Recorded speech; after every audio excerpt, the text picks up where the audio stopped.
Agora, informações de mercado. O Departamento de Agricultura dos Estados Unidos divulgou ontem à tarde o relatório de oferta e demanda, com poucas alterações para a safra mundial de soja.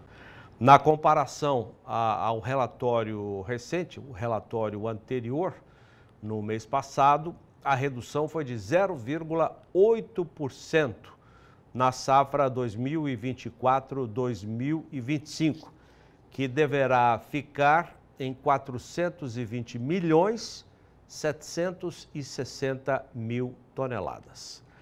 Para fazer uma análise desse cenário, principalmente do relatório divulgado ontem, nós conversamos com o analista de mercado da Royal Rural, o Ronaldo Fernandes. Ronaldo, muito boa tarde, obrigado pela sua entrevista. Vamos falar dessas alterações, poucas alterações no relatório, que também não trouxe na estimativa de produção do Brasil, mas um corte na estimativa da Argentina, que são 3 dos principais produtores de soja. Poucas alterações no volume. O que pode mudar para o mercado diante desse relatório sem muitas alterações? Boa tarde, Jorge. Boa tarde a toda a nossa audiência. Eu diria que o mais importante no relatório foi o que não foi alterado, não em si a alteração. A Argentina, ela é muito importante no complexo de soja para farelo, não para exportação de soja. A exportação é em torno de 4 milhões de toneladas. Se a Argentina ela para de exportar soja in natura, não vai fazer um efeito muito forte no mercado, não. A gente sabe que importante para exportação são os Estados Unidos e o Brasil. Agora eu digo que o importante foi o que não foi alterado, porque a Argentina ela é extremamente importante na composição do farelo. É a principal exportadora de farelo de soja do mundo. E não foi alterado nenhum número na produção de farelo. Então nós tivemos uma redução, um corte de 3 milhões de toneladas na produção, mas a exportação de farelo ela foi mantida ali nos seus 28 milhões de toneladas. E teve um acréscimo. O FDA ainda aumentou a exportação de farelo brasileiro, de 21 para 22 milhões de toneladas. Então, o recado para o mercado foi o seguinte: por mais que a Argentina está com problema climático, por mais que ela possa reduzir a sua produção, nós estamos dizendo ao mundo que a oferta de farelo não vai ser atingida. Sendo isso certo ou sendo isso errado, já a gente concordando ou não, esse foi o recado. Foi mais um movimento de baixa, de sentido de baixa do que de sentido de alta. Um outro ponto também é que nós tivemos nessa semana chuvas na Argentina que não estavam mostrando nos mapas. A gente tinha um mapa que mostrava uma semana ainda seca em várias regiões de produção e melhoramento de chuva só a partir do dia 20. E ontem, exatamente no dia do relatório, algumas chuvas aconteceram e os mapas começaram a mostrar chuvas já a partir dessa quinta ou sexta-feira, coisa que a gente veria só na semana que vem. Então veio outro recado. Peraí, o FDA cortou 3 milhões de toneladas por causa do problema climático? A chuva pode voltar para a Argentina, o clima pode melhorar e esse corte não prejudicou a produção e a exportação de farelo? Então nós não vamos entender que isso foi um movimento de alta, isso foi um recado de alta. Esse foi o recado do relatório, concordando com ele ou não. Eu mesmo não concordo. Eu acho que o relatório se mexeu na produção de soja in natura, tinha que mexer no quadro completo, no consumo interno, no farelo. Não concordo com o relatório, mas esse foi o recado que ele passou para o mundo, Jorge. Ele traz informações do volume, né, que é uma coisa corriqueira dos relatórios do Departamento de Agricultura dos Estados Unidos. 2 fatores que podem também interferir no mercado, e aí eu pergunto quais podem ser os impactos, que são, primeiro, inflação nos Estados Unidos, que dá sinais de alta na inflação por lá, e ainda a incerteza das relações comerciais entre os Estados Unidos e a China. O que isso pode mexer com o mercado da soja no mundo? Bom, esse é o principal impacto. Hoje eu ouvi uma frase de um amigo que disse que a gente está numa roleta russa com uma arma só com dois buracos ali, um com bala e outro sem bala. que é de fato esse movimento de guerra comercial, se ela vai se concretizar ou não. Tem alguns pontos interessantes para a gente ressaltar. O primeiro é que o Trump ele tarifa a China com um valor bem menor do que ele havia falado na sua campanha. Ele falava em 60, tarifou em 10. O segundo ponto é que a China não retalha na soja, ela retalha na energia, petróleo, gás, produtos que de fato vão incomodar a economia americana, e para atingir o produtor, ela retalha em maquinários agrícolas e em caminhões. Mesmo que o produtor não vá comprar maquinários ou caminhões novos, ele vai aumentar o custo ali de manutenção, de peças, porque se o preço de importação aumentou, toda a cadeia sente esse reflexo. Mas eu não acredito agora, Jorge, a China taxando a soja americana, e esse é o ponto. Por mais que haja retaliações de tarifas um com o outro ali, o problema vai ser se a China vai taxar a soja dos Estados Unidos. A China está mostrando que ela aprendeu a lição lá atrás de taxar a soja americana porque ela deixou a soja mais cara para ela mesma comprar. Mesmo que ela veio comprar soja no Brasil, a soja brasileira subiu o preço vendo que ela estava em briga com os Estados Unidos. Um outro ponto, a colheita no Brasil não está avançada como a gente gostaria que tivesse. Essa semana já teve um avanço em relação à semana passada, semana que vem pode avançar um pouco mais, as previsões climáticas permanecem com chuvas mais espaçadas, vão deixar as máquinas entrarem. Mesmo assim, a China não pode correr o risco de taxar a soja dos Estados Unidos enquanto o Brasil não terminou sua colheita, porque ele fecha as duas portas. Ele coloca uma tarifa para o seu segundo maior vendedor, e a soja é o Brasil como primeiro e os Estados Unidos como segundo para vender para a China. Então não acredito que agora a gente vai ver uma tarifa de soja entre os Estados Unidos e a China. Isso é ruim para o Brasil.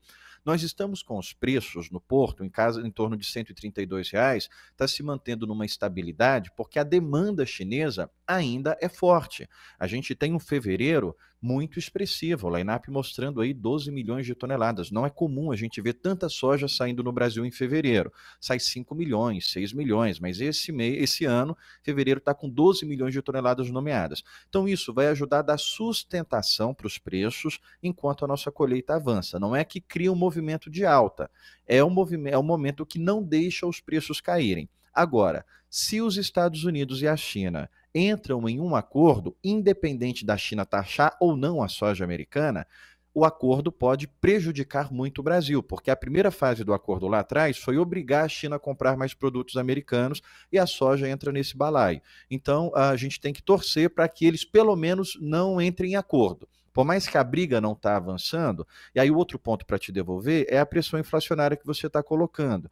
Uma briga de taxas dos Estados Unidos contra quem quer que seja, vai colocar ali pressão sobre taxa de juros americana. A gente já está vendo agora o Jerome Powell falar que não vai mais colocar aquela expectativa de queda de juros, e aí a gente pode ter um dólar mais sustentável. Não vou falar um dólar em movimento de alta, mas vou falar um dólar tentando se estacionar nesses 5,80 que a gente está vendo já há algumas semanas. Isso ajuda a manter a estabilidade, mas difícil pensar em criar um movimento de alta agora para os preços da soja no Brasil, Jorge. Da nossa equipe de 3% nos Estados Unidos. E a impressão que a gente tem, queria saber se você concorda, é que a oferta tem peso menor. Ontem nós tivemos o volume, né, em baixa. A oferta tem peso menor do que a demanda. Se a demanda da China hoje está aquecida, é um fator de maior peso no mercado internacional. Você concorda com isso? Bom, deixa eu fazer uma linha de leitura de análise a longo prazo. Normalmente, o que tem mais peso é a oferta, porque a oferta ela sofre mais variáveis. Você tem que saber qual que é a extensão da área a ser plantada, qual clima vai ter para aquela safra daquele ano, e a demanda, ela de certa forma é um pouco mais fácil acompanhar a evolução dela, porque uma fábrica nova, por exemplo, ela vai demorar de 4 a 5 anos para estar 100% operante, falando de estrutura, falando de certificações. Então a demanda você consegue ir acompanhando de uma forma mais gradativa e absorvendo. A oferta, ela cria mais oscilações, porque ela cria mais dúvida. É uma empresa a céu aberto e você tem vários fatores para poder mexer ali nesses números. O ponto é que agora eu entendo a sua frase, é que a oferta ela vai ter um pouco menos de peso, porque a gente está vendo uma demanda crescente da China, e uma demanda bastante pungente, porque a gente falava de 122 milhões de toneladas de consumo de soja em 2024, para chegar a 127, quase 130 milhões de toneladas de consumo no mercado interno da China esse ano. Não estou falando de importação. Estou falando da China importar mais soja, estou falando da China consumir mais soja. Isso, claro que é a balança entre o que ela importou, mas também o que ela tem guardado no seu estoque e o que ela está produzindo. Então, por isso, falar em alta de consumo, não necessariamente a gente fala em alta de importação. Mas o fato é que agora é isso que está sustentando. Essa demanda da China, ela sabe que em janeiro ela pode passar apertado, porque tem ano que o Brasil vai conseguir colher bem, tem ano que o Brasil não vai conseguir colher justamente por causa do fator climático.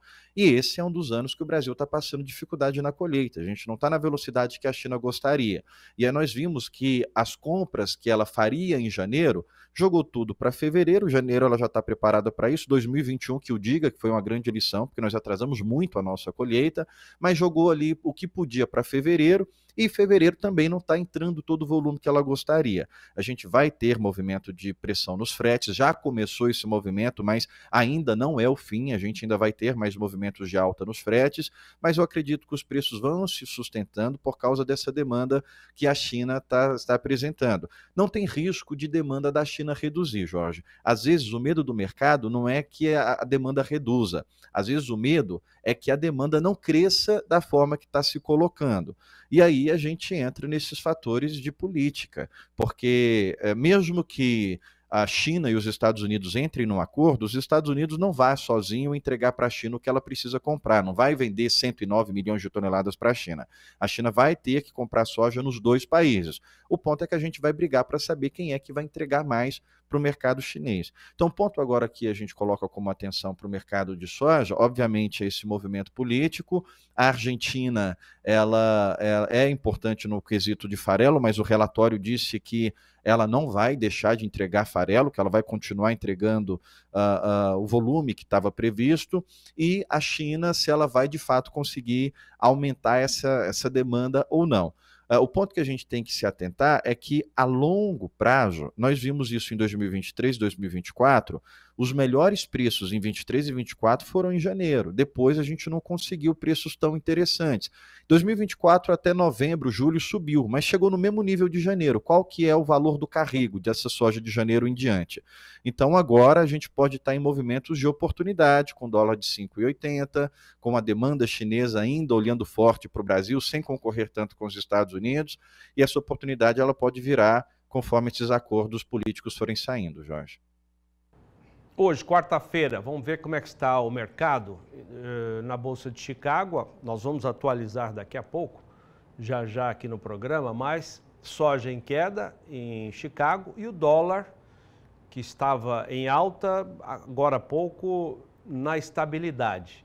Como é que está a atualização do mercado hoje, quarta-feira?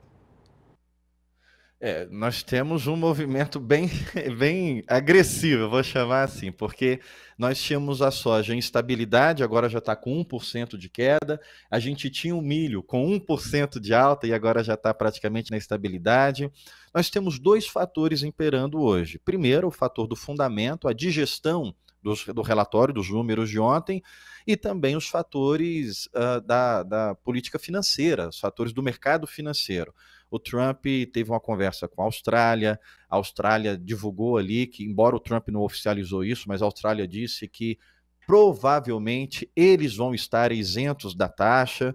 Isso deixa o mercado bastante confuso, porque o Trump colocou tarifas universais. Mas espera aí, já está abrindo brecha para a Austrália? Por quê? Bom, a Austrália tem uma balança comercial muito saudável com os Estados Unidos. Eles compram muito mais do que os Estados Unidos compram deles. Se os Estados Unidos está deixando ali uma brecha para um país não ser tarifado, pode ser que ele abra essa exceção para outros países. O ponto é que isso tudo gera discussão para um fator: política monetária, saber o que é que vai acontecer com a taxa de juros. Todas as vezes que a gente falar em alta de taxa de juros nos Estados Unidos, a gente vai ver Chicago caindo, sempre, sobretudo a soja, porque é a principal commodity agrícola, a mãe das commodities é o petróleo, mas quando você fala de grãos, a liquidez da soja ela é muito maior. Então, a gente tem um movimento de política monetária, essa dúvida do que vai acontecer com a inflação americana, essa dúvida do que vai acontecer com a taxa de juros dos Estados Unidos, vai subir a taxa de juros, vai subir tesouro, a gente está vendo alta no tesouro também, e vai cair Chicago. Então a gente tem esse fator do mercado financeiro intervindo, que até então não dá para dizer que ele é tendência, ele vai reagindo a cada divulgação. Agora, quando a gente olha para a tendência do relatório, eu acredito que foi um recado muito forte essa queda de produção da Argentina, mas não alterar o resto do quadro. O relatório disse assim, olha, a Argentina vai produzir menos, mas ela não ia precisar desse milho, essa queda ficaria ali nos seus estoques.